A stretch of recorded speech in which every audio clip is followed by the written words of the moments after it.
Hello, कसे आहात? मी सुप्रिया. तुमचं आपल्या न्यू ब्लॉगवरती खूप खूप स्वागत आहे. तर आता आम्ही चाललेलो आहोत क्रिसमस मार्केटमध्ये.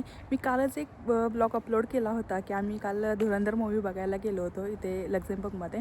आणि इथले सिनेमा हॉल कसे असतात हे मी तुम्हाला दाखवलं होतं. तर कालच 25 तारखेला क्रिसमस झालं आणि इथे अजूनही क्रिसमसच्या काही डेकोरेशन वगैरे तसंच असतं. न्यू इयर चालू होतं त्याच्यामुळे ते लवकर काढत नाहीत. तर इथे एक पार्कमध्ये आम्ही चाललेलो आहोत. तिथे क्रिसमससाठी खूप छान अरेंजमेंट केलेली असते. तिथे असे ॲनिमलचे म्हणजे हरिण वगैरे यांचे छान असे लाईट्स वगैरे केलेले असतात. ते आज आम्ही बघायला जाणार आहोत. तर आत्ता वाजलेले आहेत 5:30 आणि टेम्परेचर आहे -2 डिग्री सेल्सिअस. खूप थंडी आहे. तर आम्ही आता तिथे जाणार आहोत. तर तुम्हालाही दाखवते मी तिथे किती खूप छान असतं. तिथं लहान मुलांसाठी आईस रिंग वगैरे बनवलेलं असतं. त्याच्यावरती मुलं स्केटिंग वगैरे करतात. ते 5:30 वाजलेले आहे तिथे आणि 5:30 वाजता किती अंधार आहे इथे. तर काल आज क्रिसमसमुळे लोकांना सुट्ट्या आहेत आणि इथे शॉप वगैरे सुद्धा सगळं पूर्णपणे क्लोज आहे. बस पण खूप कमी चालू आहेत. तर आम्ही आत्ता बस स्टॉपला उतरलेलो आहे. पॅस्काटॉवर नाव आहे त्याचं. तर तुम्हाला दाखवते हे इकडे एक असं ओल्ड एज होम आहे हे दिसते हे. आणि त्याच्यासमोरच एक पार्क आहे. इकडे जायचं आहे आपल्याला आत्ता. तर आम्ही आत्ता बाहेर आहे स्टॉपच्या इथे. आतमध्ये जाऊया आपण इथून.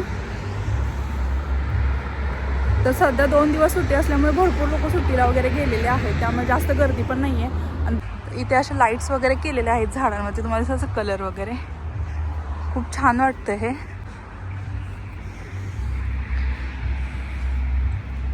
आता आतमध्ये आलेलो आहोत पार्कच्या इथे. तर इथून थोडंसं आतमध्ये चालत जायला लागतं. 1-2 मिनटाचं अंतर आहे. तुम्हाला हे समोर दिसत असेल इथे जायचं आहे आपल्याला. आत्ता खूप छान असं डेकोरेशन केलेलं आहे.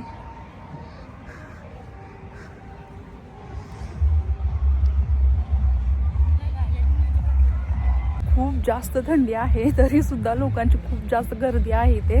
ते तर काय करणार, दरवर्षी त्यांचा हा सण थंडीमध्येच असतो क्रिसमस. मग त्यामुळे त्यांना तर बाहेर पडावंच लागतं एन्जॉय करण्यासाठी. आत बसून तर काय करणार आहेत.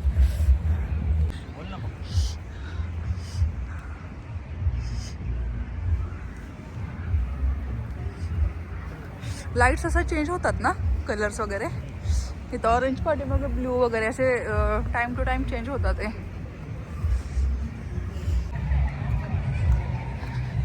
हे समोरच असं हरिण वगैरे असं खोल्ला आणि खारुटी वगैरे असं तसं त्यांचं असं हे बनवलेलं आहे आणि त्याला असं लाईट वगैरे केलेले आहेत. खूप छान दिसतंय ते बघायला. दरवर्षी असतं, गेल्या वर्षी पण होतं हे.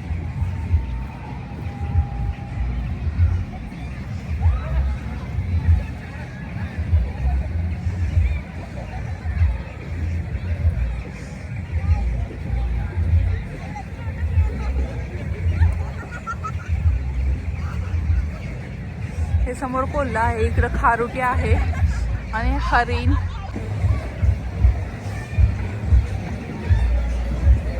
आणि इकडे समोरच असं आईस स्केटिंग आहे.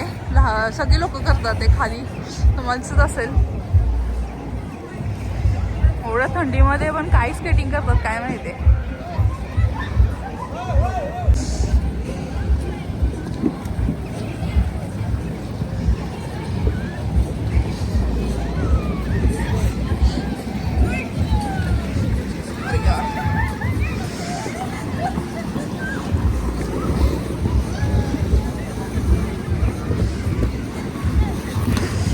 ज्यांना स्केटिंग करता येत नाही त्यांना असं रेड कलरचे असे तुम्हाला असेल ते दिलेले आहे हातामध्ये.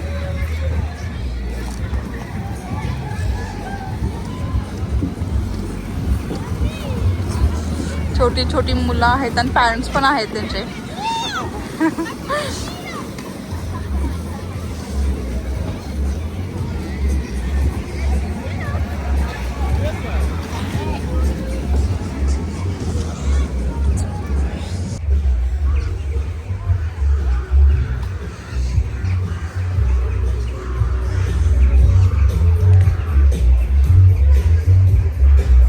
आम्ही आत्ता ज्या पार्कमध्ये आलेलो आहोत ते सेंटरपासून खूप जवळ पार्क आहे.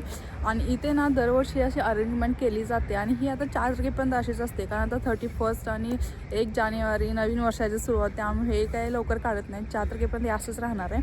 अजूनही भरपूर काही बघण्यासारखं आहे. त्यासाठी आपला व्लॉग कंटिन्यू बघा तुम्ही. तुम्हालाही समजेल इथं किती छान डेकोरेशन केलेले असतात.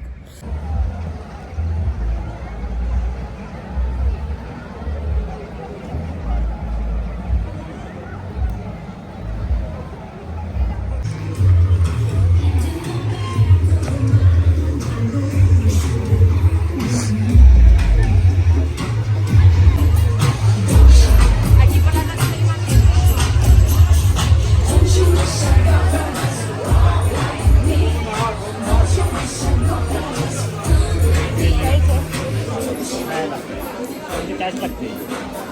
नको.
आता आम्ही सेंटरला पोहोचलेलो आहोत. बऱ्यापैकी आम्ही पार्कमधलं सगळं फिरलेलो आहोत आणि तुम्हाला पण व्हिडिओमध्ये मी शेअर केलेला आहे. तर तुम्हाला डेकोरेशन वगैरे दिसत असेल, लाईट्स वगैरे आहेत. आणि आता आमचं बघून वगैरे झालेलं आहे. आमचं पार्क पण फिरून झालेलं आहे. थंडी खूप जास्त पडलेली, मला बोलायला पण येत नाही, इतकी जास्त थंडी आहे. तर हे सगळं क्रिसमसला खूप लोक जास्त एन्जॉय करतात. तुम्हाला मी दाखवलं तिथं लोक किती एन्जॉय करतात, ड्रिंक्स वगैरे घेतात, त्यांचे फूड असतात, खूप छान छान असे गोष्टी असतात तिथे बघण्यासारख्या. तर आता आमचंही फिरून झालं, त्यामुळे आता घरी चाललेलो आहोत. आमची बस आहे आता. तर तुम्हाला हा ब्लॉग कसा वाटला मला कमेंट करून नक्की सांगा. आणि लवकरच भेटू अशाच एक ब्लॉगमध्ये. तोपर्यंत बाय.